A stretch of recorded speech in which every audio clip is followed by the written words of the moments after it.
سلام دوستان، وقتتون بخیر. در این ویدیو میخوام براتون توضیح بدیم که لنگویج یا زبان منو یا نرم افزارها رو منوها رو در نرم افزار ArcGIS Pro چجوری میشه تغییر داد. برای این منظور روی منوی پروژکت میریم، اینجا گزینه آپشنز رو انتخاب میکنیم. یه کمی زمان میبره تا بیاد.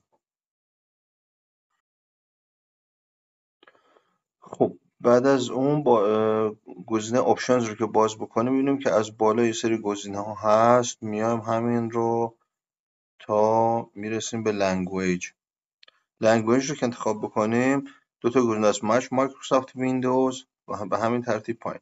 ببین این تیک ها رو که برداریم، این گزینه زبان ها و پکیج هاش موجوده. این انگلیسی است فعلا و اینجام که اون زبان هایی است که به صورت پیشفرض دیفالت لنگویج رو ویندوزمون نصبه.